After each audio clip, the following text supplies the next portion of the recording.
Cerita awalnya sih sebenarnya kecebur, jadi nggak sengaja, memang udah jalannya Allah begitu, dicomot di pom bensin. Aduh, Bener nih cerita ini. makanya kalau jadi bintang Di film pom- lu dicomot di pom sering bensin. isi bensin. Nah, mungkin kalau karena kalau ganteng kayaknya enggak deh. Bener. Aku nggak ganteng, aku kan beda kalau dibandingin mau Ongki apa kan beda kan, yang manis, yang keren kan. Kalau gue kan mukanya muka anak bengkel gitu. Yang kerjaannya ganti ban, kita ganti ban sendiri loh, bongkar ngangkat mesin gitu loh. Tapi dipilih untuk main. Ya, terus jadi top model dicoba nggak tuh malah menang juara umum. Kalau aku sih sebenarnya film itu dari awal udah aku bilang tadi aku tidak terlalu obsesi, makanya aku nggak. Tapi aku terbiasa bertanggung jawab sama yang aku kerjakan atau akan aku kerjakan. Jadi aku memang nggak kepengen, aku kepengen jadi aktor top. Aku kepengen jadi Piala Citra, itu nggak ada gitu pikiran di aku. Tidak terobsesi seperti itu. Semua mengalir aja. Nah kebetulan tawaran tuh semuanya datang aja. Cuman yang aku kerjakan itu mungkin karena didikan aku di Sriwijaya, di Mas Guru pada saat itu kita harus belajar disiplin, kita harus belajar perfeksionis, kita harus belajar kalau lo udah melakukan sesuatu ya lo harus lakukan 100%, kalau bisa 1000%, nggak ada neko-neko, nggak ada belok-belok. Jadi walaupun aku tidak terobsesi untuk jadi artis yang terbaik, tapi begitu aku ditandatangan kontrak, dikasih kontrak, aku berusaha yang terbaik yang aku bisa untuk peran itu. Dia bilang, Rick, lu ada di Indonesia, lu ikut ini apa ya dulu infotainmentnya gitu. Dipanggil lah infotainment itu karena lu digosipin meninggal.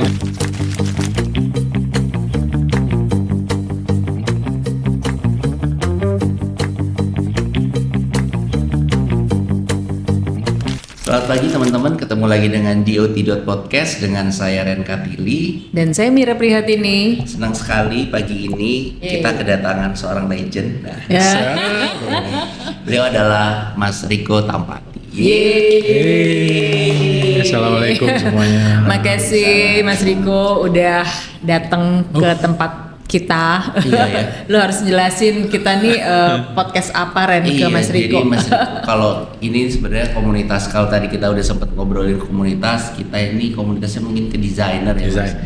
Karena Mira desain interior, saya arsitek, dan teman-teman audiens nih dari mahasiswa, dari mungkin penyuka desain, tapi kita nggak selalu ngomongin desain ya Mira. Iya, kita umum kok. Justru kita connect di sini. Ini dot podcast ini adalah connecting the dots Mas. Orang-orang dari desain dan penyuka dan pecinta desain kali ya Mira. Iya. Maaf tadi jadi Interior designer, design, aku arsitek, desain yang nggak jadi. Nanti kita bahas ya Mas. Berarti emang Desainer yang gagal.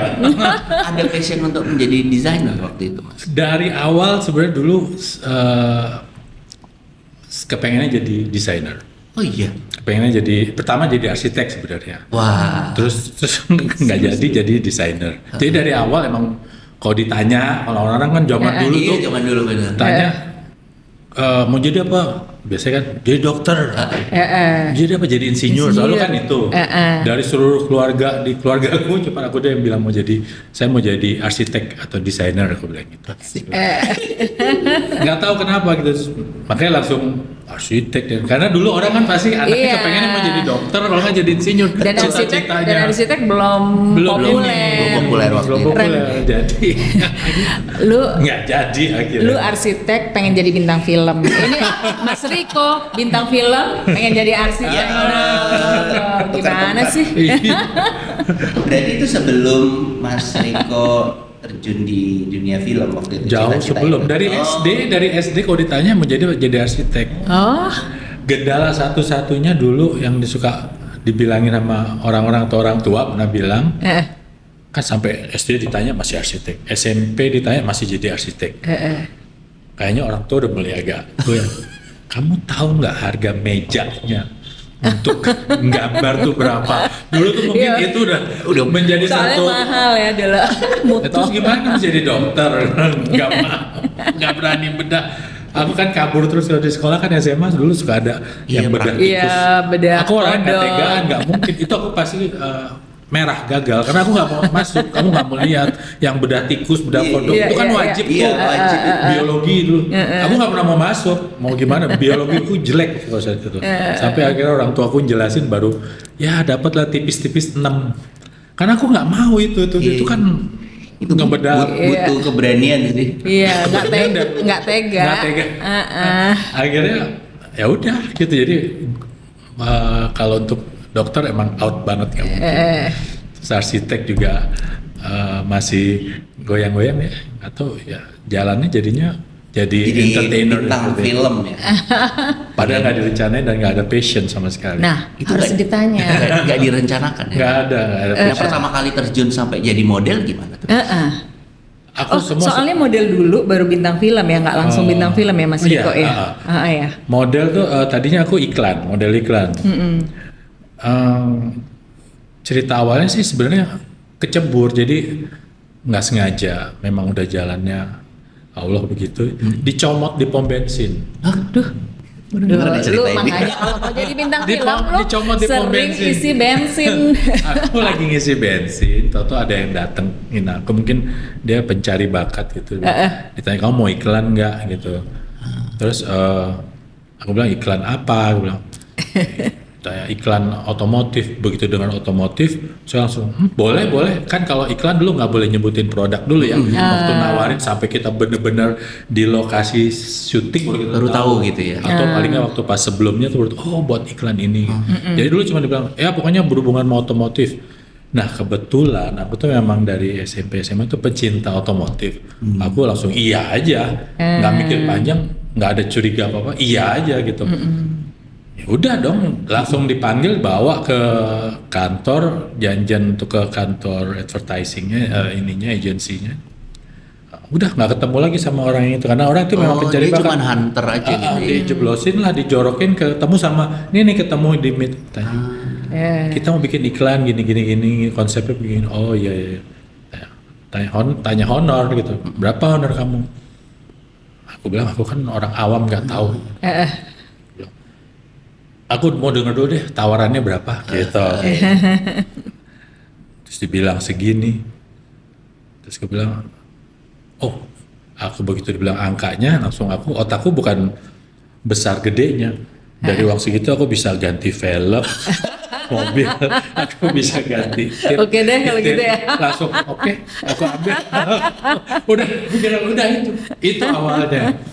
Dan berlanjut seperti itu, dan memang sampai ke film pun semuanya berhubungan sama otomotif gitu. Jadi sampai pernah tuh dapat DP kontrak film, dapat DP itu dari situ langsung ke Mangga Besar, beli mobil, DP mobil gitu. Jadi tujuannya beda untuk hobi.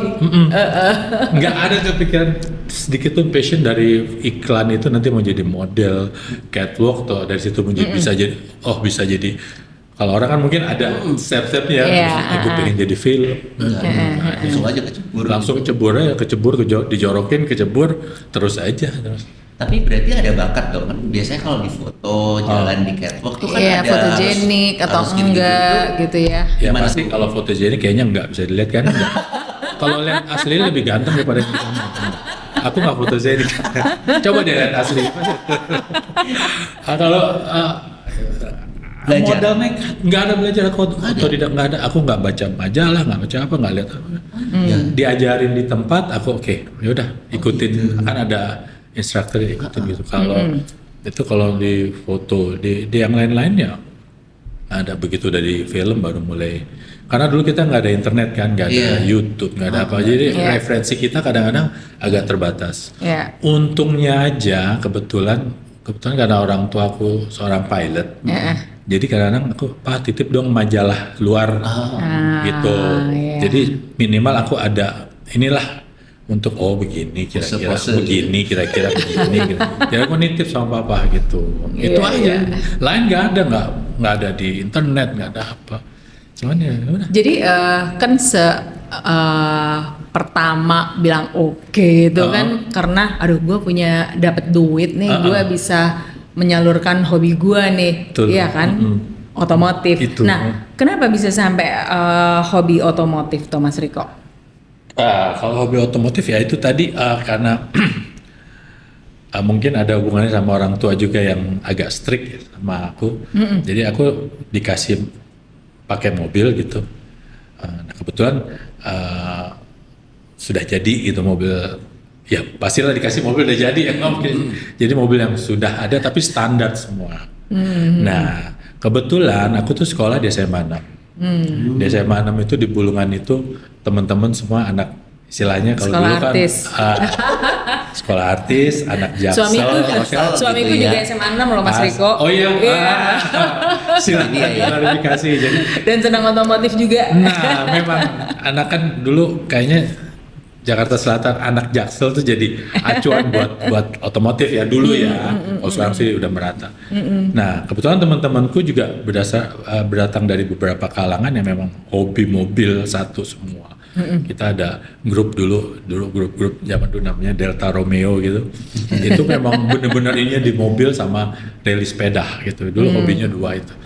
Jadi ya aku bergaul dengan teman-teman yang ya menurutku alhamdulillah itu positif. Gimana kita benerin mobil, gimana kita mau upgrade mesin, upgrade velg. Nah, tiap hari aku lingkungannya itu. Jadi mau nggak mau aku terbawa dan ikut gitu. Walaupun aku mungkin nggak bisa. Karena kenapa aku bilang nggak bisa? Karena aku pernah ngobrol sama papa. Bilang, "Pak, terima kasih udah dikasih mobil. Mobil bekas gitu. Mobil bekas pakai orang tuh. Mau minta tambahan dong, mau beli velg gitu loh." Kayak, "Emang velgnya itu kamu hilang?" Bilang, tanya gitu. "Emang velgnya rusak, hilang?" "Enggak ada." "Kan ada velgnya, ada bannya, terus kenapa kamu ganti?" Oke. Jadi udah nggak satu frekuensi ya? Nggak sefrekuensi tuh. Oke. Ya paling nggak minimal ini deh Pak mau beli subwoofer power buat itu karena tipnya Ganti. kecil banget gitu mau dikasih agak biar ada power, ada bass treble keluar. Jadi kamu mau ganti tip? Iya mau ganti tip. Emang tip yang itu rusak? Itu lagi balik aja. Bapak zaman dulu banget ya. Iya, udah deh, nggak lanjut lagi saya. Nah semenjak itu, sementara besoknya ke sekolah, Rick, pulang sekolah temenin gue ya. Gitu. Kita biasanya langsung ke sawah besar, mau ganti velg. Jadi yang aku lihat itu, temenku ada yang sebulan sekali itu ganti velg. Dia memang saking hobinya dan mungkin kemampuannya ada, tiap bulan tuh dia ganti velg dan ada tempatnya itu ada bursanya sendiri di sawah besar itu anak-anak datang, dia gak ambil velg yang dia mau, velg yang dia nggak pakai itu udah ada orang lain yang nungguin untuk ngambil. Jadi itu udah seperti satu cepet-cepetan. Jadi itu udah benar-benar satu apa ya buat aku, aduh keindahan di tahun 80-an itu deh. Itu culture yang emang sampai sekarang. Itu anak dari Kebayoran sanggup ke sawah besar untuk ada yang sanggup kayak aku nungguin, kita kadang nungguin, kita ada mau satu velg gitu ya, satu tipe, itu sampai kita tungguin satu hari nggak ada yang karena di toko nggak ada, dulu kan nggak kayak sekarang, supplier nggak sebanyak sekarang, jadi terbatas. Huntingnya tuh lebih, jadi nungguin, ada orang bosen, wah jelek kan, besoknya datang lagi nungguin, nah seperti itu kehidupannya. Udah jadi makanya nggak jauh-jauh dari otomotif aku. Sebenarnya itu tuh hal-hal yang buat anak-anak jadi kreatif ya. Itu culture itu nggak cuma di Jakarta sih Mas. Jadi karena aku dulu di Surabaya, kakak-kakak sepupuku yang pasti Mas Riko itu sama hobinya. Pasti kan? Tiba-tiba kok, oh berarti satu Indonesia. Satu generasi pada saat itu. 80-an itu makanya film-film pun kan mobil, Mas Boy, itu kan salah satu. Dengar-dengar katanya dulu gimana Mas Riko film Mas Boy? Iya, enggak itu kalau film Mas Boy itu ya memang itu ini aku SMP. Itu 86 betul. 86-an. Jadi aku kan main film dari 82 nih, 82 83. Nah jadi film pertama aku dulu 82-83 itu sekitar, aku lupa di 82-83. Film pertama aku dulu aku inget main sama Meriam Bellina. Aku pertama kali main alhamdulillah langsung jadi peran utama waktu itu. Jadi si bodoh ini, si Bloon ini langsung dimasukin jadi peran utama, lawannya Meriam Bellina pula gitu. Kok bisa langsung peran utama? Nggak ngerti, nggak ngerti. Mungkin segitu kagumnya kan orang. Aku aja bingung. Orang aku tuh kalau dilihat, ini kalau ngeliat aku tuh lebih banyak coleng-moleng oli bengkel dengan kaos sobek-sobek daripada dandan gitu loh. Aku juga nggak ngerti. Cuman itu tawaran datang.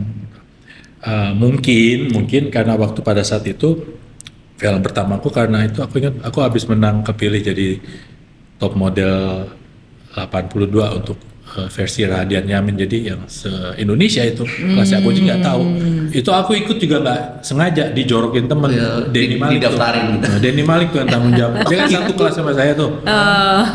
Denny Malik itu dia waktu itu bikin acara untuk apa sih, ada pagelaran SMA itulah, Jalan sore-sore. Belum dia belum apa-apa juga, dia baru koreografer aja waktu itu. Dia jorok, lu ikut trik tinggi cuman karena tinggi. Mungkin waktu itu orang-orang Jarang tinggi. Maaf ya, mungkin jarak yang tinggi kan. Mungkin karena kalau ganteng kayaknya enggak deh. Betul. Aku enggak ganteng, aku kan beda kalau dibandingin sama Ongki apa kan beda kan, yang manis, yang keren kan. Kalau bukan mukanya muka anak bengkel gitu. Yang kerjaannya ganti ban, kita ganti ban sendiri loh, bongkar ngangkat mesin gitu loh dulu. Tapi dipilih untuk main, terus jadi top model, dicoba nggak tuh malah menang juara umum. Pertama kali juara umum yang cowok, karena biasanya juara umumnya cewek. Karena itu digabung, karena top modelnya bukan yang kayak versi princess atau prince, jadi memang model kan bisa laki bisa perempuan. Oh, jadi gabung. Itu jadi mungkin yang bikin fenomena bikin agak ngagetin, kok bisa cowok yang menang gitu loh. Iya, ngelain cewek. Karena biasanya 3 tahun pertama itu kan dia kan tiap tahun rutin. 3 tahun pertama itu perempuan terus yang menang, termasuk Mbak Citra Nartomo kalau nggak salah ya. Pernah menang gitu. Nah itu mungkin karena itu masuk Kompas, di cover Kompas, mungkin itu kepilih jadi main film. Jadi ceritanya saat itu Mas Riko tuh lagi hypes banget. Mungkin ya. Sementara ya akunya nggak sadar sama sekali. Nggak Sibuk sama pelek. Sibuk Karena sama sibuk mobil sama beneran. Rally, balapan, cuman itu kerjaannya.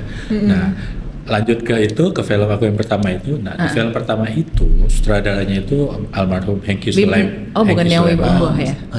Nah, Astradanya Nasri Cepi. Nasri Cepi itu adalah sutradaranya Boy. Nah, dengan almarhum itu aku banyak berdiskus karena dia orangnya sangat antusias dan sangat perhatian lah. Dia umurnya juga masih muda.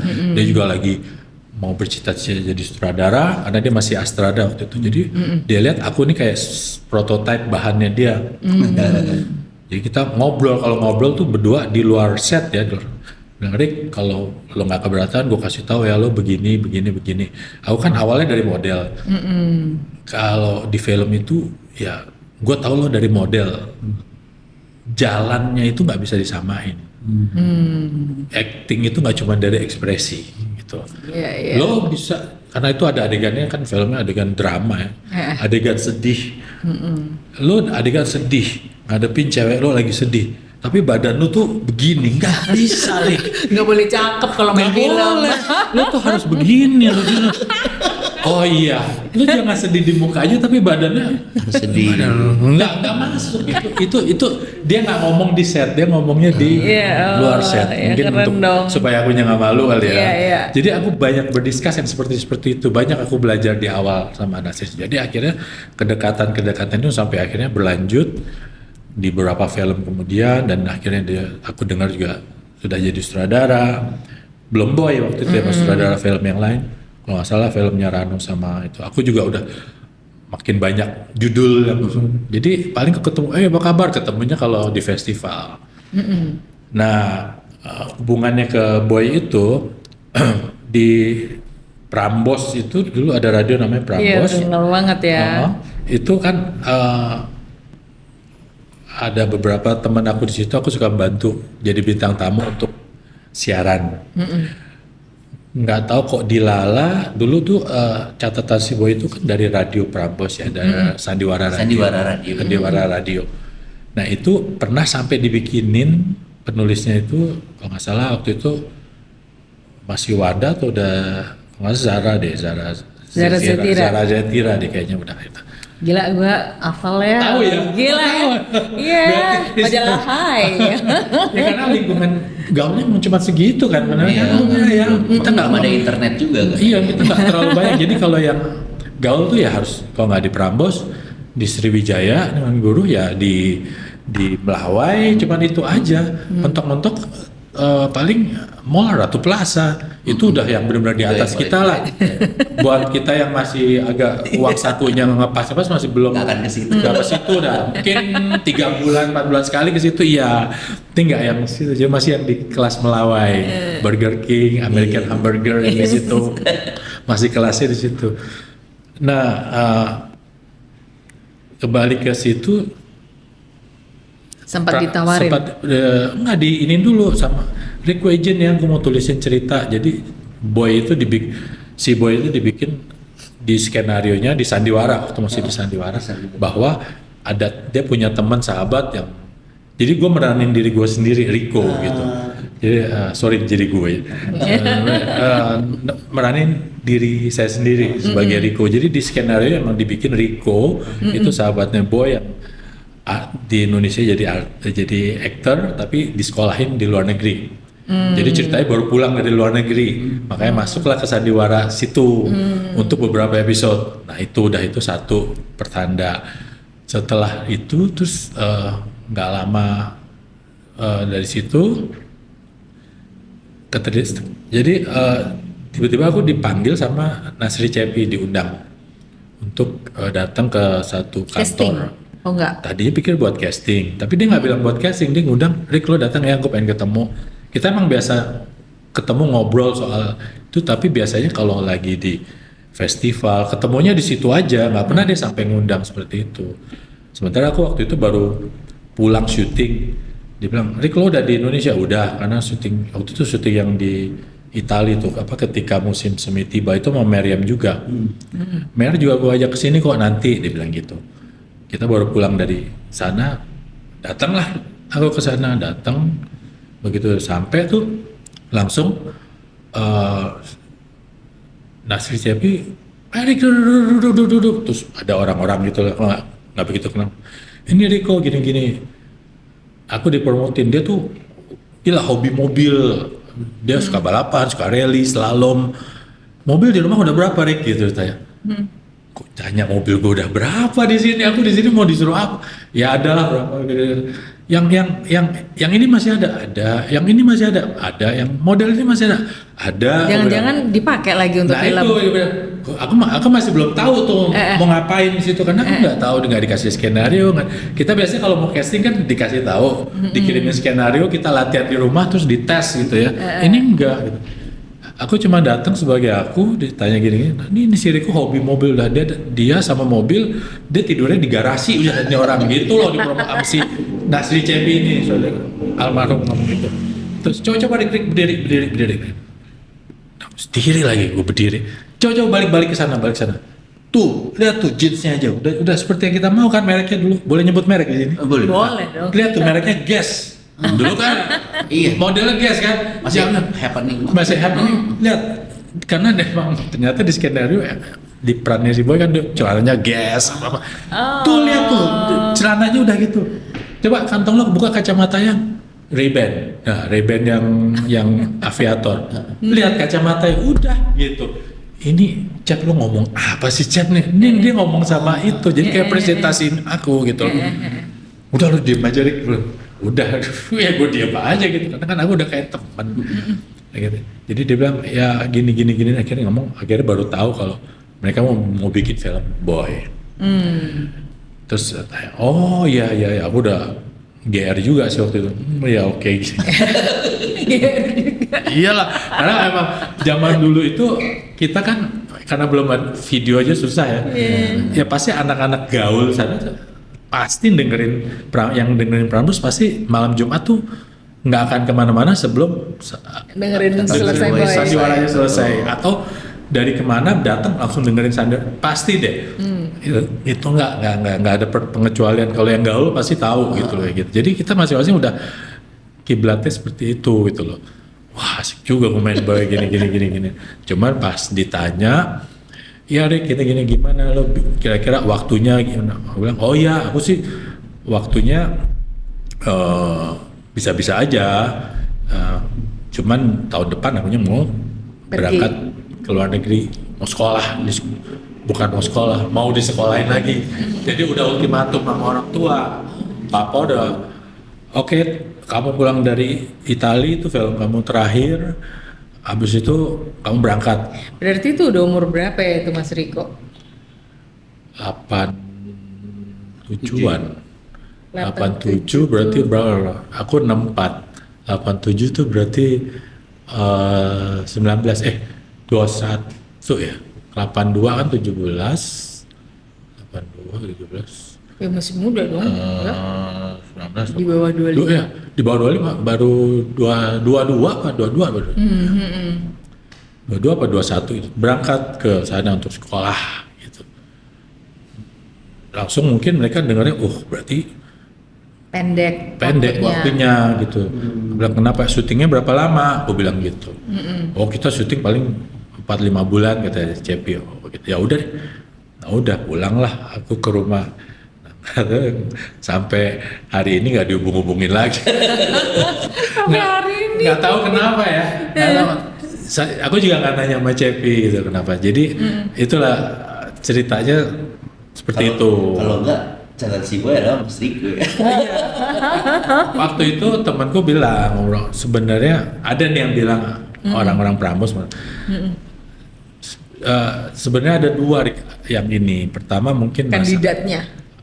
Enggak, justru cuma aku kandidatnya cuma aku doang. Justru aku nggak jadi, itu baru mereka nyari yang lain. Gitu loh. Itu yang menurut yang dari yang cerita sama aku ya. Dia bilang ada kemungkinan mungkin karena faktor budget atau gimana, karena itu kan film pertama ya. Soalnya udah mahal, main filmnya udah lama. Memang udah oke. Gitu. Dan mungkin karena itu jadi itu kali, aku nggak tahu. Itu mungkin yang kemungkinan pertama. Kemungkinan kedua karena aku mau berangkat sekolah. Mereka ada planning nggak cuman satu, ada sequelnya. Itu yang kedua. Jadi tapi apapun itu ya aku memang sadar bukan rezeki aku. Itu rezekinya Ongki gitu. Jadi hubungannya seperti itu. Banyak yang salah gitu di luar pikir, ada yang bilang, "Oh kan padahal catatan si Boy ceritanya diambil dari lo." Enggak ada hubungannya sama aku. Tapi terus mobilnya dipakai nggak? Nah si Cepi sempat ngomong, Rick pas gue syuting gue bisa nggak pinjem pakai beberapa mobil lo? Oh boleh Cep, gue bilang pakai aja, gue bilang begitu. Nah terus nggak taunya mungkin karena dia nggak enak kali aku nggak jadi main. Masa minjem mobilnya doang? Ngomonglah lagi ke aku, Rick bisa nggak ini lu kasih saran? Ya gue bilang kalau anak gaul pada saat itu ya lo biasanya kalau ini kan pakai merek apa nyebut ya? Corolla DX, biasanya Sprinter yang 2 pintu, 2 GT, Celica itu yang happening bilang. Tapi yang lagi in banget sekarang BMW. Karena BMW itu BMW baru masuk seri 3. Selama ini dealer BMW itu nggak ada di Indonesia. Aku udah otomotif kan tahu banget, sok tahu aja. Ini BMW ini baru keluar. Jadi ini kayak comebacknya BMW ke Indonesia, jadi dia lagi gila-gilaan promote. Lo pakai BMW pasti happening. Oh iya yang 318 gitu. Tapi kan itu masih baru. Iya sih masih baru. Ya lo beli gue bilang gitu. Nggak mungkin beli, gue paling sewa. Akhirnya itu nyewanya sih sampai dari temen gaul aku yang ngasihin gitu. Yang nyewa itu dari ada sama Mas Riko. Namanya R juga yang punya, itu temen kita ngumpul di bengkel gitu. Akhirnya nggak jauh-jauh juga dari aku ya, pemilik mobil yang fenomenal itu si 318P itu, aku ingat banget nomornya karena emang tiap hari weekend ketemu di situ, aku dengan mobilku, dia dengan itu. Akhirnya mobil itu yang dipakai buat main film si Boy itu dengan sejadah di belakangnya. Oh itu tasbih di kaca spion. Iya. Itu udah karakternya dari cerita seperti itu. Iya, lucu banget. Jadi ya itu penanda zaman ya. Penanda zaman ya. Penanda ya. zaman. Benar-benar. Jadi ya sekalian klarifikasi di sini. Jadi soalnya Klarifikasi di sini. ada yang di podcast lain dipikirnya ceritanya dari aku, bukan. Akunya nggak jadi main sedih. Iya, tapi bersyukur juga kita kan udah punya jalannya sendiri-sendiri gitu. Jadi tapi connectingnya tetap ada gitu. Tapi luar biasa ya, maksudnya itu kan berarti dari 82, 81 itu ya, itu kan gue kali SD ya. Nah sampai sekarang tuh Mas Riko masih main film gitu loh. Itu gimana? Maksudnya memang Mas Riko planning atau karena memang relationship-nya itu bagus kan? Kadang ada orang yang gue bosen, gue mendingan udah lari ke hal lain gitu, gitu gimana tuh Mas Riko? Kalau aku sih sebenarnya film itu dari awal udah aku bilang tadi aku tidak terlalu obsesi, makanya aku nggak. Tapi aku terbiasa bertanggung jawab sama yang aku kerjakan atau akan aku kerjakan. Jadi aku memang nggak kepengen, aku kepengen jadi aktor top. Aku kepengen jadi Piala Citra, itu nggak ada gitu pikiran di aku. Tidak terobsesi seperti itu. Semua mengalir aja. Nah kebetulan tawaran tuh semuanya datang aja.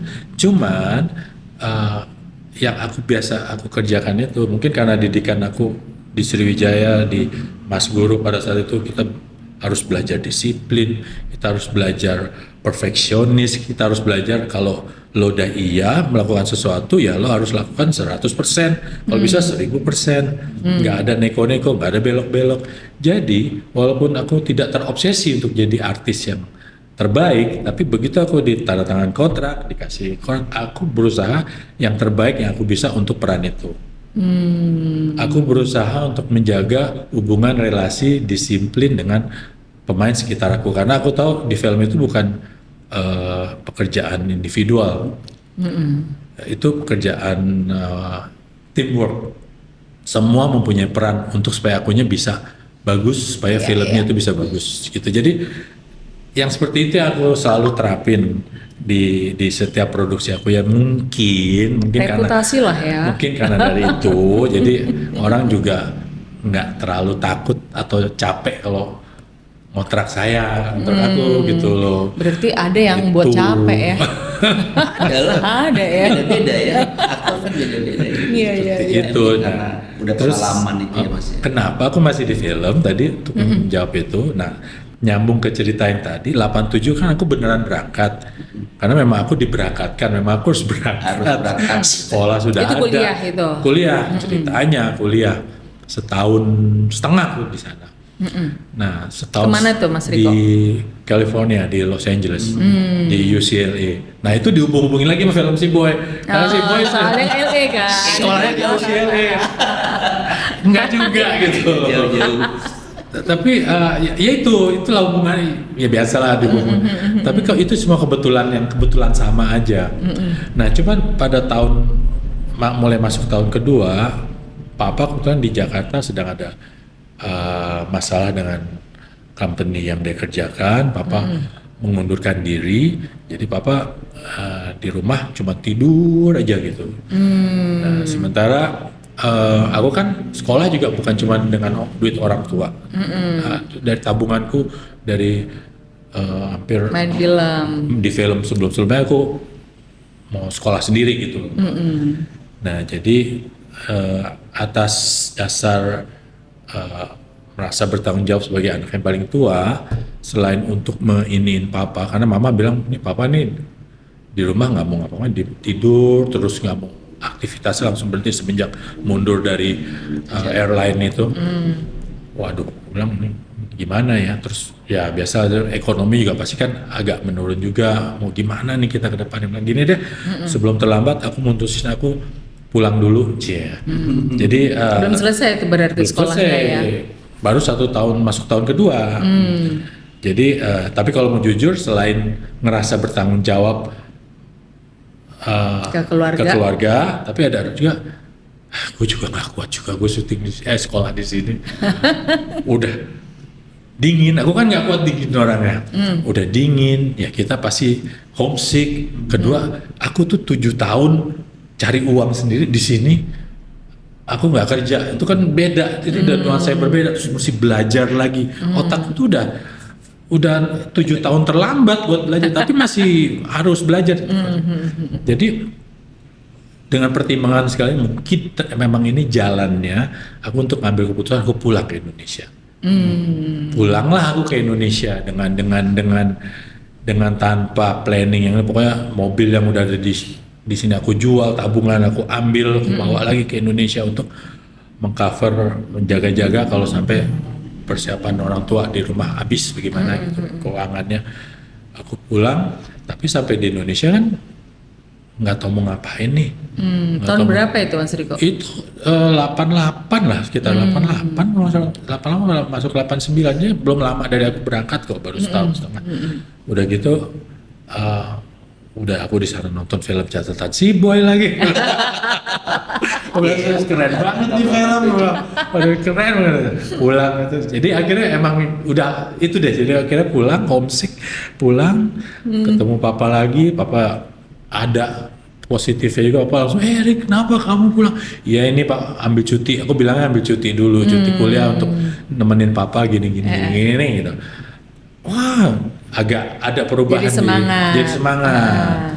Nah ya dilala alhamdulillah kebesaran Allah, nggak lama dari aku pulang tiba-tiba di rumah itu dapat telepon. Papa tuh dapat telepon dari bekas muridnya dulu. Papa kan pilot, dia juga instruktur juga. Jadi ada salah satu muridnya yang orang Malaysia, tapi belajar di Indonesia, betul gurunya Papa. Jadi dia salah satu muridnya Papa. Di Malaysia itu dia ternyata di Malaysia Airlines sudah di tahun itu udah jadi salah satu direktur operasi atau apa. Dia mau nanya kabar, dia mau sekalian mau minta bantu sama Papa gitu loh. Pada saat itu memang Papa lagi nggak kerja. Nah aku pada saat itu juga pulang kan mesti kerja juga kan. Makanya aku sempet telepon sahabat aku tuh Ikang, Kang, gue lagi di Indonesia nih Kang. Dulu kan belum ada IG, belum ada apa kan. Jadi dulu produser tahunya aku udah nggak ada, udah pergi gitu. Nggak ada update. Nggak ada update. Kang, Nggak ada story. Nggak ada story. Tapi ya sama, ternyata kehidupan seperti itu ya, cuma jalannya lain. Aku nelpon, Kang, lo kan lagi masih syuting, lo bilangin dong networking ke produser apa, gue lagi ada di Indonesia, gue capek nganggur di sini nggak ngapa-ngapain, cuman ke Musro, ke rental, cuman muterin gitu aja. Balak udah mobil juga udah nggak ada waktu buat itu. Oh lu di sini Rick? Iya udah kita dibilangin. Nah, akhirnya dia bilang seminggu setelah aku telepon langsung produser nelpon langsung main film lagi akunya. Nah itu tadi ngejawab yang tadi kenapa masih nyambung. Jadi ya alhamdulillah karena mungkin jalannya ya jalannya begitu, terus ya mungkin dengan reputasi yang kita jaga, orang nggak segan-segan untuk menarik kembali gitu langsung dalam seminggu nggak ada. Tapi tetap harus ada bantuan temen juga, network itu sih. Si Ikang ini yang padahal bilang, sekarang Ikang nih Ikang Fauzi bukan? Ikang Fauzi. Padahal sekarang Ikang Fauzi udah nggak main film lagi dia ya. Tapi dia pengusaha, pengusaha ini kan properti. Gitu. Jadi nah terus nyambung ke Papa dapat telepon dari situ bilang Cap kan terakhir bawa di Citen tuh ada jenis pesawat zaman dulu yang memang cuma beberapa airline yang punya. Kira diajak tolong dong di sini dibantu kita untuk mengelola gini-gini kan sebagai senioritas. Oh Papa langsung semangat. Jadi ada aktivitas lagi. Langsung setuju itu akhirnya Papa ke Malaysia sampai dikontrak ke sana kira ini. Jadi tanggung jawab aku ke orang tua wah kayaknya selesai nih gitu. Bingung lagi nih. Udah selesai. Karena udah selesai. Ternyata orang tua gue udah pulang dia bangun malah dia tinggalin gue. Dia pindah ke Malaysia benar. Padahal datang buat menolong gue. Nggak tahu apa. Sebentar prosesnya alhamdulillah. Disetujuin honor dapat 10 kali dari gaji awal. Lama ini berangkat dan pindah. Pindah ke Malaysia, gue ditinggalin di Indonesia. Mama pindah, adik-adik ikut pindah sekolah di sana. Gue kok di sini sendiri sekarang. Mau balik ke LA malu dan males. Ya udah deh, main film dulu. Akhirnya main film lagi, beberapa film di situ, 2-3 film. Nah setelah beberapa setahun lah di situ, setelah Brand tahun 91-an, mulai masuk 90 udah mulai bosen lagi nih main film. Nah si papa juga, kamu nggak mau sekolah Rik? Nah mulai nanya lagi. Papa mulai nanya lagi karena papa kan memang di otaknya sebenarnya itu. Dia maksudnya ini papa udah stabil lagi nih semua, papa bisa biayain kamu berangkat lagi nih. Udah stabil lagi, udah ngingetin lagi ya. Nah adikku aja pada saat itu udah selesai kuliah, dia kuliah di Hawaii, gitu. Aduh masih ingat aja nih orang tua. Gimana gua aja udah tua, ini orang tua masih ingat ya, masih gua udah umur segini masih disuruh kuliah. Tahun 92 tuh berarti umur berapa itu? Umur udah 10 tahun lulus SMA 82. 91 berarti udah 10 tahun otak gue freeze, isinya cuma ngapalin skenario, disuruh sekolah lagi. Tapi ya karena amanat ya, iya deh Pak, kita lihat. Ini kan kita mau, padahal kita mau ke Hawaii untuk graduationnya adekku. Adekku yang notabene 3 tahun, 4 tahun lebih muda dari aku, dia udah lulus kuliah di Hawaii. Kita mau ke sana, mau graduate, ya kita lihat ya, kita beresin adek dulu gitu, biar graduate dulu di sana. Graduate lah di sana di Hawaii. Begitu masuk Hawaii, keluar dari airport, udaranya kok enak nih, tropis. Aku kan nggak kuat dingin orang. Bukan nggak kuat, aku suka dingin tapi nggak kuat ya kan. Nah terus lingkungannya kok enak juga, lebih Asian, nggak ada diskriminasi kan, makanannya nasi ini, wah boleh juga nih tempat. Adek gua tuh kan suka kan gitu, disuruh kesini liburan nggak mau. Jadi setelah graduation adekku, begitu adekku pulang, kakaknya nggak pulang. Aku daftar, aku pulang dulu terus balik lagi. Jadi aku dari situ langsung ke Hawaii, sekolah lah di Hawaii gitu. Sekolah sampai ternyata di sana sampai selesai. Berapa lama tuh? Selesainya 3,5 tahun. Selesai 3,5 tahun, terus ambil program S2 tapi nggak selesai karena terlanjur Krismon. Iya sebenarnya. Terus kena masuk ke Krismon. Terus udah sempat kerja juga, kerja ini kayak gini magang tapi nah jadi kan ketemu calon istri juga di sana, juga ketemu di sana. Jadi sebenarnya planningnya udah hampir berubah tuh. Aku mau di Hawaii aja deh, gitu. Di sini aja deh, mau cari kerja, mau gitu. Nggak tahu kepentok Krismon, si Papa nangis lagi, ketakutan. Gimana kamu? Karena si Papa ternyata udah selesai kontrak, udah balik ke Indonesia lagi gitu. 10 itu kan kontraknya cuma 10 tahun, tapi dia ada percepatan, dia cuma 8 tahun 9 tahun di Malaysia, pulang lagi. Mama, waduh nih di sini ribut gini, rame gini. Nah, kita kalau zaman demo itu, kalau kita di sana nggak terlalu nggak terlalu ngerasa kan, paling ngelihat di TV. Di TV pun kadang-kadang difilter sama mereka kan, untuk supaya nggak memancing yang di situ. Ya masa sih separah itu? Iya, ini kita tinggal di Mampang dulu di tendean itu. Di depan ini orang bawa lemari, bawa TV, kita di dalam itu pas penjarahan ya. Jadi kan jalanan. Terus gimana? Ya, mau kesini gini. Aduh, mesti pulang lagi gitu loh. Sementara aku udah mau settle down di sana. Demi orang tua, ya udah deh, aku pulanglah ke Indonesia tahun 99 akhir. Pulang ke Indonesia. Udah ganti presiden. Udah selesai, udah tenang gitu loh. Gue tau, aduh gue udah pulang ngapain lagi gue di sini 2 kali nih kena prank cuma buat orang tua kan kira kayak emang, tapi ternyata memang jalannya seperti itu gitu loh. Aku pulang sini terus sampai di sini ya. Nah waktu itu udah mulai ada infotainment, ada itu. Nah pas pulang ke sini ada satu temen dulu almarhum Indra Safera tuh dulu dia pembawa acara, dia pernah di Hawaii juga. Dia bilang, Rik lu ada di Indonesia, lu ikut ini dulu infotainmentnya gitu. Dipanggil lah infotainment itu, karena lu digosipin meninggal. Jadi aku tuh karena nggak ada kabar 9 tahun nggak ada Indonesia tuh 9 tahun. Ada ya? Orang-orang taunya meninggal udah gitu. Bisa-bisanya gitu ya orang Dibilang usia. meninggal, nggak jadi main catat. Ada ceritanya nggak jadi main catat si boy, sedih lah, hilang Depresi, meninggal. Iya, Parah banget ya. Ya kan nggak ada. Itu udah ada. update. Zaman dulu tuh hoax sudah ada, tapi medianya beda. Jadi orang-orang banyak yang tahu, nggak ada yang tahu aku di mana dan kenapa dan ngapain dan bayangan udah nggak ada. Jadi aku pulang itu, jadi sempet ya itulah berkah fenomenal dari satu hari aku bisa jalanin 2 infotainment, 2 station, Infotainment tuh Kayak check and recheck. itu Kabar-kabari. kabar-kabar dulu kan lagi Iya, tren banget tuh betul. itu tahun Orang pasti 90. mantengin sore-sore. Orang tuh daripada kalau ngapain? Maksudnya Mas Riko di situ ngapain? di interview. Oh, interview. Kan dulu kan Iya. gitu tentang gosip artis lah segala Iya, macam iya, gitu. lagi panas. Lagi panas banget itu. Jadi aku tuh dalam sehari tuh bisa 2 kali syuting, di 2 TV yang berbeda. Wah, meledak lah, meledak lagi gitu. Muncul lagi. Wah, produser datang ke rumah. Itu utusan yang bawa skenario Langsung syutingnya. nggak pakai lama ya.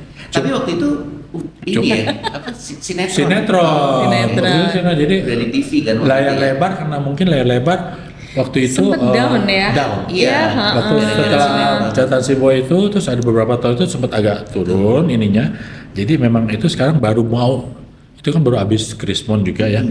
Jadi yang bikin layar lebar pun tertentu lah. Malah, kayaknya malah nggak ada waktu itu. Dan bekennya tuh sinetron. kalaupun genre pun kalaupun ada bikin layar lebar genrenya itu genre yang istilahnya horor yang maksudnya karena mungkin keterbatasan. Soalnya makin kesini Marketing. memang film itu yang laku tuh yang horor. Iya, Kalau zaman dulu tuh enggak Indonesia udah spesialis diakuin. Bagus kalau bikin film horor. Iya. Itu jadi waktu itu film belum tawaran belum ada tuh, langsung sinetron karena ternyata TV station baru booming kan pada saat itu dan mungkin budgetnya juga agak lebih berkurang dan istilahnya kan mereka lebih banyak kerjasamanya lah, si produser bikin nyediain bahan untuk dijual oleh TV station, dibayar oleh iklan, jadi ada beberapa yang terlibat. Kalau layar lebar kan benar-benar satu produser kan, produser, modal dia, promo dia, semua dia, terus pas mau distribusi pun harus channelnya dia, jadi kemungkinan untuk resikonya lebih tinggi lah. Jadi mungkin kalau ini kan kita produser bikin berdasarkan kontrak dari TV station mau kontrak produser karena dia dapat kontrak dari iklan karena jadi masih terbagi nggak terlalu jadi berat ya. udah mulai berubah tuh semua sinetron, jadi pada saat itu datanglah sinetron. Nah, udah aku main lagi sama Persari. Udah jadi peran bapak-bapak dong waktu itu belum. Oh, belum. masih medium ini. lah. Dulu bukan bapak-bapak tapi bukan anak muda juga tapi pengusaha muda lah gitu, pengusaha yang jadi genre ceritanya masih sebagai peran utamanya masih itu, jadi masih tetap peran utama waktu itu. Nah udahlah di situ sempat berapa tahun makin lama makin geser, umur makin bertambah, ya bertambahlah jadi bapak-bapak gitu. Cuman ya aku juga kenapa masih terus di sinetron dan stripping karena kerjanya tuh terdeteksi dari segi waktu dan segi lebih rutinitasnya lebih terbaca. Kalau layar lebar kita kan 3 bulan 4 bulan keluar kota karena udah nggak syuting di Jakarta lagi. Layar lebar kebanyakan kan karena di luar karena luar negeri ya luar kota karena mungkin bekerja sama dengan Pemda daerah atau mengejar setnya ya. Lokasi yang udah nggak umum. Kalau di Jakarta udah terlalu banyak, udah ketahuan lah. Lo syuting di mana aja udah ketahuan. Oh di situ gitu. Jadi mungkin yang ini alamnya lebih seperti itu. Jadi, nah aku kalau keluar kota karena waktu udah mulai berkeluarga, ada deh yang di sini aja deh, yang pasti aja. Ya di Lala ya alhamdulillah sampai hari ini masih dapat tawaran. Iya, lu jarang loh, maksudnya yang dari dulu sampai sekarang tuh masih konsisten. Soalnya kan itu. Tadi ada beberapa malah waktu yang memang pada saat film lagi nggak happening malah justru Pergi. bagusnya Aku pergi. lagi di luar kan gitu. Jadi emang Iya, waktunya iya. malah match Pas. gitu. Pas balik lagi happening di TV Iya. gitu kan. Iya, Dan iya, oh, iya. rezekinya di situ. Oh, iya, iya. 80-an lagi happening film-film anak muda. Muncul, Betul. Seko, begitu. Aku Pas- munculnya juga kebetulan ternyata. Karena produsernya jujur sama aku juga.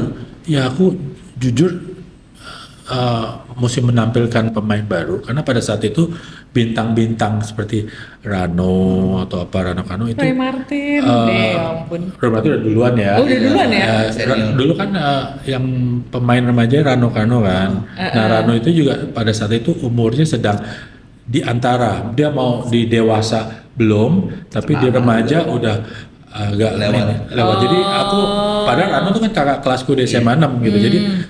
Jadi memang kebetulan timing aja sih Timing. masalahnya. Iya. Timing kebetulan gitu. Jadi nggak ada. nonton Mas Riko tuh di gejolak kaula muda. Nah, itu. Kalau saya yang break dance gitu-gitu sih. Iya. Break dance kita. Oh. Oke. Itu beneran bisa breakdance Iya, atau itu ini doang? belajar. Belajar ya. Belajar karena ya itu karena keras hatinya aku yang tadi aku bilang udah tanda tangan ini aku memang basic nari udah ada tapi narinya kan beda. Ini kontemporer kan.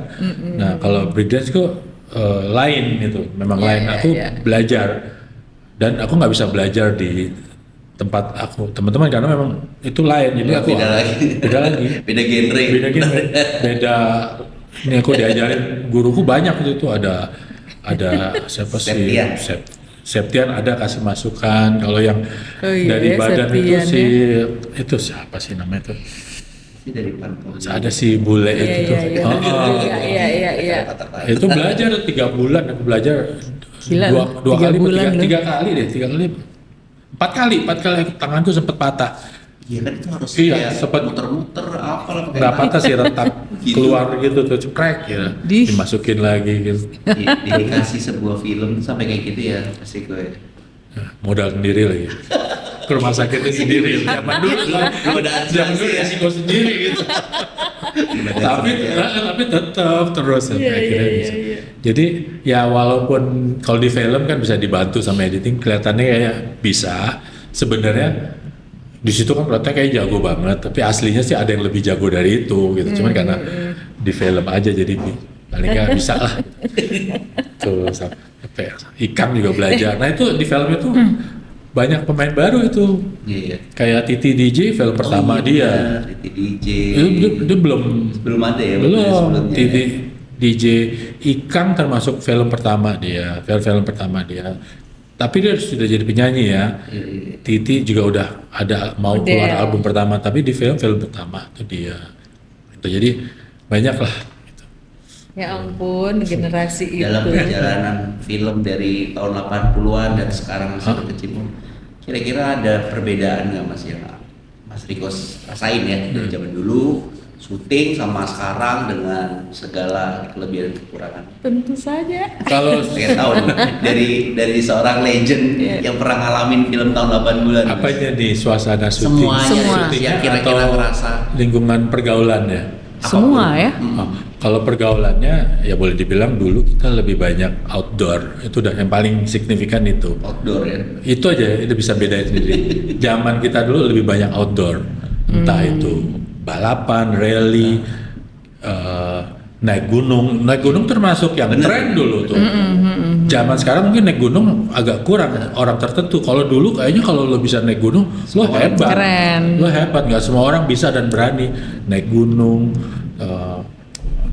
Sampai ke zaman breakdance juga masih outdoor. Jadi Pinggir kalau mau jalan. yang signifikan sebenarnya outdoor. Yang sekarang ini kebanyakan indoor. PlayStation, main itu, internet segala macam. Iya, game. Ngafe, game. Jadi nggak ada yang salah, nggak ada yang dibenarkan, nggak ada yang salah juga. Tergantung kita bagaimana menyikapinya aja saya rasa. Karena dan itu memang perubahan. Nggak mungkin kan orang kayak begitu terus. Nggak mungkin orang hidup di zaman batu terus. Nggak mungkin. Ada perkembangannya, ada teknologi berkembang. Selama kita bijaksana menyikapinya, insya Allah sih lancar-lancar aja. Tapi perbedaannya jauh. Dalam dunia filmnya sendiri Mas, kalau Saya industri film yang Mas tahu gitu. Kalau industri film yang aku tahu dulu sama sekarang, dulu mungkin kita lebih terdedikasi karena kita merasa memilikinya tuh lebih besar, Tinggi. lebih tinggi. Kenapa? Bukan nggak ada yang salah sama sekarang, cuman karena ini aku jelasin supaya jangan ada yang salah persepsi. Kalau zaman dulu tuh karena memang keterbatasan, semua serba keterbatasan, baik dari film, dari ini aja. Ini kita bisa Alat-alat. puter mau berapa mau salah tinggal potong buang Iya, benar. nggak ada masalah. Iya. Dulu kita per detik kita hitung. Baik dari produksi, baik dari filmnya. Rollnya itu tuh filmnya tuh negatif tuh mahal minta ampun. Iya, betul. Jadi kalau pemain yang salah-salah melulu, pemain yang nggak siap, nggak prepare, nggak ready, nggak hafal dialog, ya memang Jadi lo pasti mahal. out loh. Iya. Oh. Hari itu juga di out Bikin rugi. bikin rugi perusahaan. Lo nggak mungkin film yang Iya. di take 10 kali, 20 kali, wah jebol lo budgetnya. Jarang ya. Jadi Jarang kayak gitu. sekali itu Makan. biasa berapa take Mas? Satu. Oh iya. Harus satu. Sampai take 2 itu kalau misalnya mungkin di belakangnya ternyata ada yang bocor lewat atau ada yang apa. Bukan karena kesalahan acting ya. Kita diusahakan pemain itu take 1. Kenapa bisa take 1? Kita datang ke lokasi bukan baru baca skenario. Kita sudah baca di rumah, kita udah siap di rumah.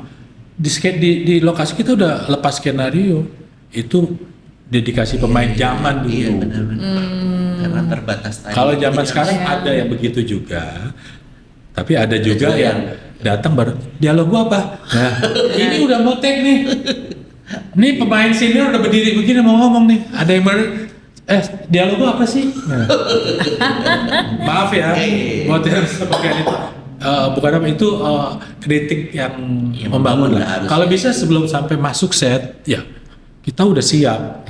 Minta skenario itu cuman buat coba dong skenario buat ngafalin lawan dialog lawan untuk matengin lagi. Tapi kita bukan baru mau ngafalin gitu. Iya, Itu iya, iya. sangat annoying dan mengganggu pemain-pemain lain. Kita pemain ini kan dengan ekspresi, dengan perasaan kita udah siap mau adegan Mood marah, kita gitu udah mau ya. siap marah. Nggak tahu di situ, bentar ya hafalin dulu gitu. Langsung moodnya berubah. Baru moodnya seperti Seperti jadi mood bete. itu kalau ada tapi nggak semua ya, nggak Iya, semua iya, ya. Ada yang memang udah prepare, dan rata-rata kalau yang mau syuting sama aku pasti rata-rata prepare karena udah dikasih tahu, udah dikasih tahu sama saudara. Lu datang lu callingan jam 7, datang setengah 7 loh. Pasti gua datangnya jam 6 soalnya. Gitu. Jadi seperti itu. Tapi ya seperti itu yang bikin suasana tuh jadi kayak keterikatannya lebih itu. Dan kenapa yang zaman dulu lebih terikat lagi, kita semuanya kerja sendiri. Contoh misalnya Emang syuting, kalau sekarang nggak? sekarang udah ada departemennya sendiri-sendiri. Dulu misalnya kita syuting di Itali nih, gaya dong syuting di Itali. Dari mulai berangkatnya aja mungkin produser, karena aku orang tuanya airline, di airline produser udah nanya, Mas Riko maaf, bisa nggak kira-kira Bisa jadi mama sponsor nggak? mintain sponsor gitu loh. Satu itu. Nggak ada masalah bagi, karena kita buat benar-benar buat keseluruhan. Dapat sponsor berangkat sampai sana, turun dari pesawat, bukannya kita nenteng sebagai pemain nih peran utama loh, gila nenteng itu enggak. Kita ke baggage claim. Pemain nih ngapain? Ngambil tiang lampu, kita ngangkat sendiri pemain itu. Karena kita meminimalisir kru yang berangkat, gitu. Angkat sendiri barang-barang kita taruh, kita yang jadi pemain tanya deh sama Rano yang dari produser aja tuh syuting Belanda masih tetap gitu, tetap bawa sendiri, bawa. Nah itu salah satunya keterikatan kita lebih kuat seperti itu. Sampai di lokasi mau syuting kita udah pisahin kostum sendiri karena memang nggak ada kostum yang ikut. Kita bawa catatan kan sebagian syuting di Indonesia, adegan luarnya di Amerika sana. masih sama dong bajunya. Nah kita udah pisahin tuh di hotel tuh, tuh pemain sendiri yang misahin, tanggung jawab kita sendiri tuh. Bukan orang lain. Bukan orang lain. Kalau sekarang mungkin mau udah syuting ada make up asisten. sendiri, jadi kita harus serba bisa dan serba prepare. Itu yang membuat beda. Kalau sekarang kan bagian Divisi kostum ini. udah ada, divisi lighting udah ada, nggak mungkin gitu. Ya ada sih yang masih mau bantuin, tapi udah nggak perlu lagi. Kemarin pengalaman aku syuting juga rada kaget juga, syuting di yang terakhir itu, datang parkiran udah disiapin, datang. Jadi memang sudah lain ininya. culture-nya beda. Dan which is nggak apa-apa, it's good. Iya. Itu. Cuman mungkin ya akan ada untung ruginya. Buat aku beruntung aku dididik yang keras Mengalami seperti segala itu. masa situasi. Jadi ya. begitu sampai ke sini Tahu aku gitu. tinggal nyesuaiin aja. Mau gimana nih? Iya. Mau disiplin, mau kerja keras, mau ini aku siap gitu. Mau yang udah prepare tinggal datang duduk syuting aku siap bisa Iya, juga iya. gitu. Seperti itu. Itu bedanya. Seru banget ya kalau melihat itu mungkin jadi 3 zaman ya, 80-an, 90-an, 2000 Iya. Ini 2000 berapa ini? Seseru buka Google. Kalau buka Google ngeliat zaman dulu begini. Emang kalau orang jadul tuh emang udah hampir kayak Google dah. Bisa dibuka zaman dulu tuh gimana ini. Iya, Kayak iya. Google, zaman sekarang gimana. Pastinya mungkin artis-artis yang berperan bersama Mas Riko, dia dapat pengalaman yang ya pasti luar biasa yang mungkin dia nggak dapat sekarang ya, ternyata Iya. dia dulu tuh terus kerjanya sampai kayak gitu loh, Iya, iya. disiplinnya tuh sampai kayak gitu loh, iya kan? Iya. Karena kan yang sekarang ya mungkin nggak cuma di dunia peraktingan lah ya, di interior dan arsitek pun kan pasti perubahannya luar biasa juga. Iya. Cara kita bekerja, waktu dedikasi kita itu beda banget sih, emang teknologi membuat Beda ya. berubah semua. Approaching dengan orang seperti apa, dengan klien, Iya. dengan apa, mendengar orang seperti apa. Orang anak-anak sekarang tuh, pola lantai ngerjain pakai tangan, gambar sendiri. Dulu kan emang iya, sekarang Iya. kan mereka pakai komputer. Iya. Tadi kayak film satu kali take sama kayak kita gambar di plot itu juga harus satu Harus kali langsung gambar. bener. Nah, iya. Karena nggak Kalau mungkin nggak di boleh delete atau di hapus-hapus, komputer nggak bisa. Nah, Kalau itu sekarang kan ada- gampang. Itu tanggung jawab kita ya kan Gede lain banget. gitu Betul, ya, betul. dengan sesuatu gampang terganti, Oh, nanti gampang kalau- dirubah itu kan beda. Jadi Lucu there's ya? nothing wrong with it because memang sudah perubahan Iya, seperti iya, itu. iya, Di zaman seperti yang penting kita bisa menyikapi sebagai ini aja deh. Sama juga kadang-kadang juga ada, aku bilang juga ada pemain senior juga ada yang sok senior tuh juga ada. juga nggak bisa, kita nggak bisa, kita harus Iya. bisa ngeblend. Betul. Iya. Kita harus bisa ngeblend. Adaptif lah ya mas. Ini nggak kerasa loh, kita udah ngobrol lebih dari sejam. Oh my god. Dan semua pasti gue yang ngomong dulu. Tapi seru banget. Iya. Apa yang kita lihat dari depan layar, belakangnya begini. apa yang gue lihat dulu di poster di majalah waktu gue SMP ya, ketemu orang ya. Contoh sebenarnya dulu aku itu salah satu yang gejolak kaula muda itu sangat nempel karena aku juara breakdance mas. Serius lo? Juara breakdance waktu zaman SD itu kan tahun 85 ya kalau nggak salah. Oh, Itu tuh di mana? referensi. Di mana? Surabaya mas. Oh, Surabaya. Jadi itu referensi kan. Jadi kayak pakaiannya harus begini, harus begitu lihat di Kok lu nggak cerita ke gue kalau lu bisa breakdance? Mas Riko. Kalau di Jakarta berarti sama Voltus. Kenal dong pasti Voltus. Pokoknya Voltus Septian pasti betul. kenal ya. Jadi itu tuh jadi panut gerakan ini, gerakan itu. Makanya tadi bilang tangan kotak gua juga gitu. Tapi luar biasa. Akhirnya ketemunya di sini mas. Setiap kota besar pasti ada ya itu. Ada komunitasnya, komunitas. ada lombanya, bawa Lucu banget ya. alasnya. Iya. Soalnya kan kita harus di pinggir jalan, di lapangan gitu. Iya. Iya. Kalau dalam rumah ya nggak ada yang lihat Nggak kan. ada yang lihat. Kita kan mau show Pengen show off. off. Bawa triplex, bawa boombox gitu kan. Dan itu ternyata terekam di filmnya Riko. Iya. Terus Mir ada lagi pertanyaan dari Palingan lo mungkin? gini, saya tuh pengen tahu Mas Riko sebagai pemain film senior ya, udah mengalami berbagai zaman gitu. Ada nggak sih maksudnya mungkin share ke pemain film yang baru gitu, gimana supaya tetap bisa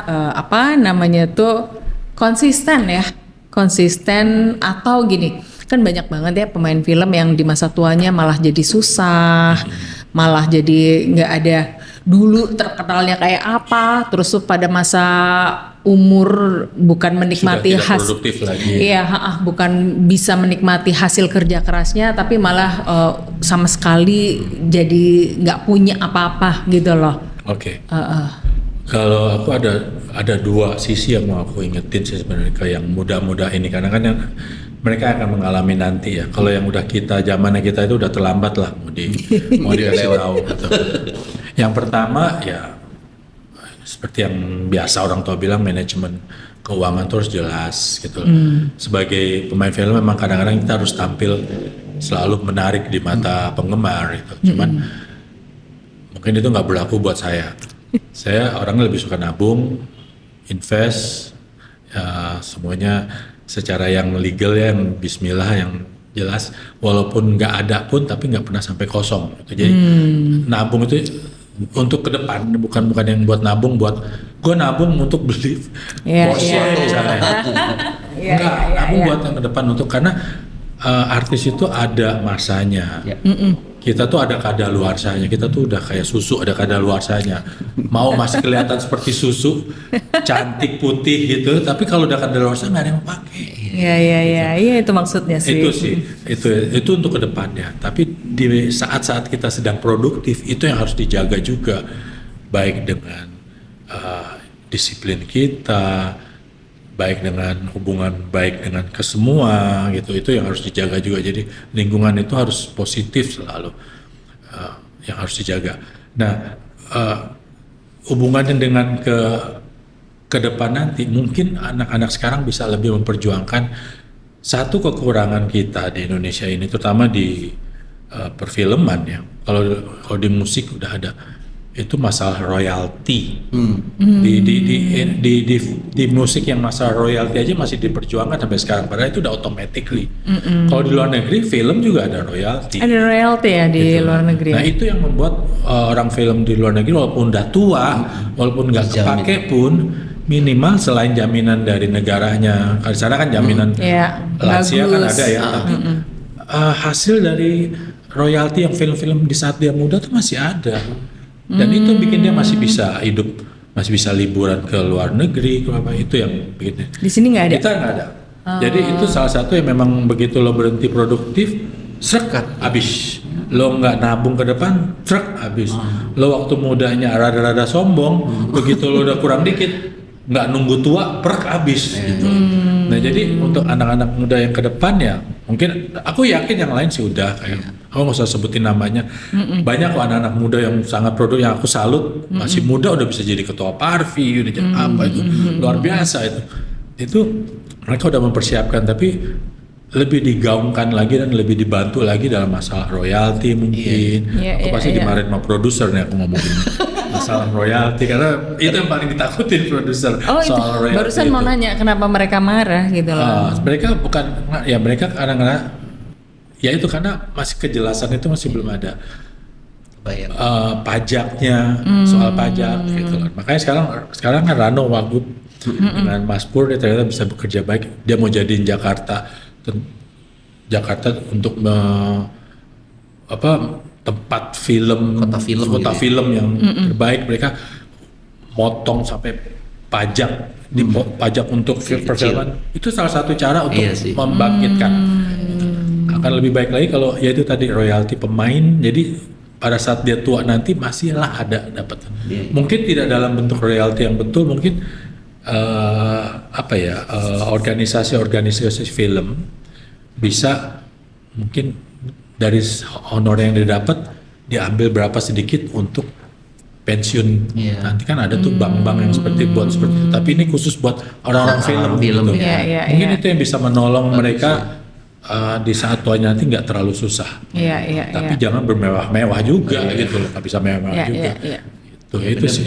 Ya benar banget. Jadi apresiasi juga kan, karena kan kita kadang buat ya mungkin di kita juga di arsitek dan interior designer tuh ngeliat senior, dia nggak produktif tapi ada aja gitu dari kantor, hal-hal yang dulu pernah dia lakukan gitu. Nah mungkin itu juga penting di dunia film. Enaknya kan kalau bukan enak ya, maksudnya perbedaan kalau sebagai desainer atau sebagai arsitek, walaupun umur sudah menua, tetap masih bisa kerja. Karena selama sendiri masih bisa kreatif kan tetap masih bisa jalan kan.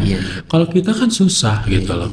Karena tergantung sama produser, kondisi ini peran, karena kan yang dijual kan ini muka, yang dijual kalau penulis lagu mungkin beda gitu, tapi kalau penyanyi ya mungkin dia dulunya penyanyi bagus, suara bagus, mungkin sekarang suaranya masih ini, tapi tetap kan yang tadi biasa nyanyi 5 lagu nih, 1 lagu udah susah, udah lodoi gitu.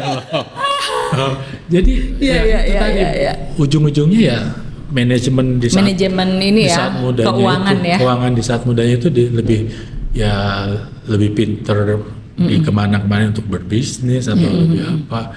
Tapi ya, yang aku harapin sih untuk kedepannya royalti, karena itu hak cipta ya. Walaupun mungkin sedikit, mungkin tetap ada lah ya. tetap harus ada untuk artis. Karena itu kan salah satu karya ya. Karya yang pernah diproduksi juga sama gitu. Nggak bisa didominan dengan produser karena notabene dia pemegang uang. Pemegang Jadi modal. sekarang tuh beli putus gitu ya, boleh putus. ibaratnya ya. Itu jadi Rata-rata masukan dari karena bagus seperti juga itu. ya, Ya. untuk kesustainan dunia perfilman kan. Ya, Iya, benar. kalau di RCT kan mungkin hak cipta ada terus kan, itu kan ada terus, itu automatically ada kan, nggak mungkin mengcopy gitu, udah Iya, ketahuan nggak banget boleh. gitu. Nah kalau kita ada orang mau copy, gue mau jadi aktor tapi persis kayak Rico Tampati bisa. Dan gue nggak bisa bilang apa-apa gitu. Tapi apa yang udah pernah gue kerjain di masa lalu, kalau dapat 50 perak aja atau dapat 1000 perak aja royaltinya per itu kalau diputar lagi akan Mining sesuatu, lah ya. sesuatu itu mungkin seperti itu sih. Mungkin nanti ada yang denger ya. Nah, kita Dan sekarang ini diperjuangkan gitu. aku ada komunitas grup WA dengan pemain-pemain senior yang lain yang lebih senior dari aku pun ada. Nah, kemudian aku salah satu adminnya.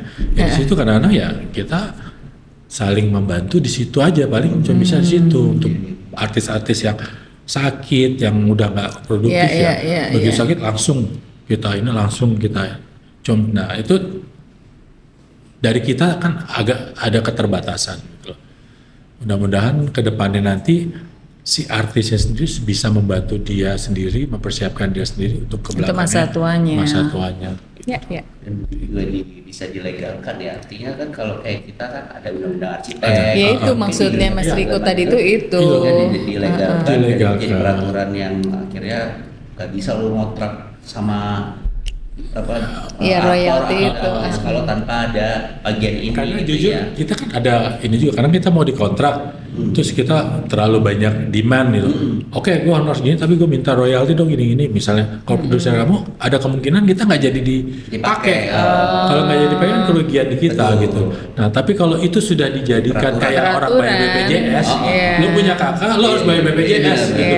Nah kalau itu bisa dijadikan sesuatu yang mengikat malah bagus. Jadi ya produser itu nggak perlu dinegoin lagi. Pokoknya kalau lo main film, lo ada dapat royalti segini. Mungkin kompensasinya tetap harus ada kompensasi ke produser, karena kan dia bisnismen ya. Mungkin kompensasinya itu ya dari pemerintah sendiri. Misalnya, kalau lo kontrak pemain ini, atau mungkin kalau umur segini kayak pajak mobil gitu dimurahin. Jadi lo pajak lo juga berkurang, ada diskon lagi, jadi dia ada insentif, jadi masing-masing win-win solution. Di produsernya dia dapat kekurangan pajak, dia nggak mengurangi keuntungan dia, si artisnya terlindungi, si pemerintah juga makin banyak orang bikin film, ya kan pajak masuk makin banyak walaupun nilainya mungkin didiskon gitu loh, seperti itu. Jadi kalau kita terbuka berbicara semuanya sebenarnya bisa, tapi kalau kita berbicara satu sisi, misalnya dia saudaranya produser, wah rugi dong gua kalau musik hasil. Nah kalau udah berpikir itu susah. Iya benar. Kalau berpikir dari segi artis dong, aduh kalau gua mau minta royalti ntar gua nggak dipakai lagi, gua nggak di ini, nggak jadi lagi. Gantian ini. Jadi Mas Riko. apa tuh? Ke ini. Ke Politik. Aduh, nggak ada yang mau pilih sekalian. Dan nanti justru orang-orang kan sekarang udah banyak nih ya aktor dan aktris yang sempat udah masuk di dunia politik malah di divisi atau apa ya istilahnya Iya maksudnya yang di bidang yang justru bisa menyalurkan aspirasi para ini. Insya Allah aku nggak mau bilang nggak mau bilang iya. Aku orang yang takut salah ngomong gitu. Mengalir kayak air aja. Kalau dilihat dari Aku dari jalan karirnya kayak air aja gitu. Aku beneran nggak ada. Dia harus belok ini. Aku udah kesana kesono loh. Iya, bener. Bukan kesana sini lagi, udah kesana ke sono. Beneran 2 kali ke Amerika, ke Hawaii, udah lulus, udah dapat kerja di sana, baliknya ke sini lagi. Iya. Nggak, aku nggak bisa lawan itu. Jadi ngikutin jalur riskan ya Mas ya. Dan semuanya nggak ada yang sampai lari ngejar. Ya kita harus berusaha ya apa-apa. Tapi Enggak tahu deh, karma dari orang tua aku kali dulu yang suka. Ibuku kan tingkat sosialnya terlalu tinggi. Ibuku tuh mau ngutang buat ngasih pinjem ke orang. Tuh tipe orang tua aku. Ngutang bukan untuk diri sendiri tapi Untuk untuk orang orang lain. Jadi misalnya ada orang minta bantuan sama ibuku, Yang nggak ada almarhumah, gitu. dia lagi nggak punya uang, dia Iya, kan malah ngutang. nelfon saudara, lu punya duit nggak? Gue pinjam lu dong gitu. Dapat nih duitnya, dikasih ke orang yang mau minjemin. Itu tipe ibuku. Nah, tahu nggak tahu karma dari itu, jadi Iya, bisa jadi.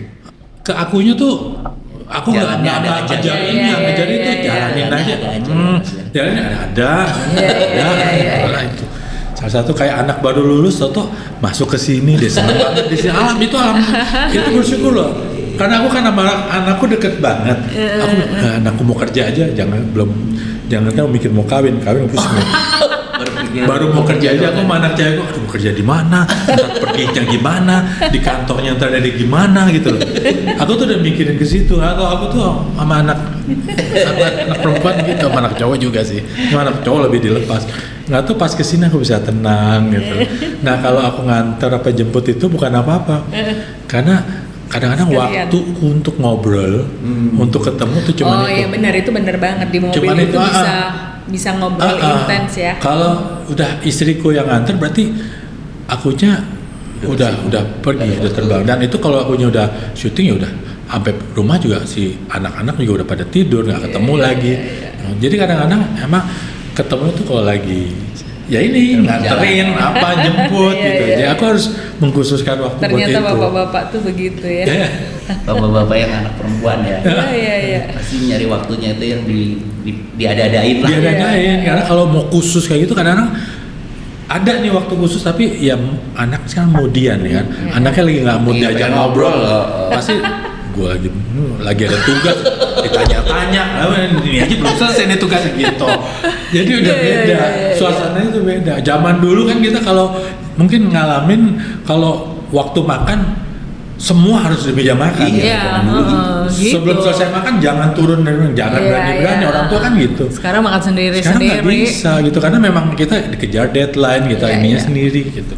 Jadi selama ada pengertian satu sama lain negosiasi terus Jadi diplomatis. mungkin teman-teman tadi anaknya Mas Riko ini adalah calon interior designer ya Mas ya. Amin. Amin. Dan lagi magang di tempatnya Mira Prihatini Associates. Betul. Oke, terima kasih banyak Mas waktunya. Kita akhirnya jadi ngerti dan tahulah ini tadi perjalanan yang kayak mesin waktu ya kita dari tahun 80 sampai sekarang tapi luar Coba biasa. dirangkum. Jadi kita benar-benar paham begini loh. Iya. Perjalanan Mas Riko Tampati yang siapa sih yang nggak kenal Mas Riko ya. Jadi kita beruntung Mas Riko bisa hadir di sini ngobrol bareng. Senang banget. Aku juga senang. Mudah-mudahan kita akan bisa ketemu lagi. Amin. Di lain kesempatan. Terima kasih Mas Riko. Makasih Terima kasih banget Mas banyak. Riko. Terima kasih. Berikutnya bye bye.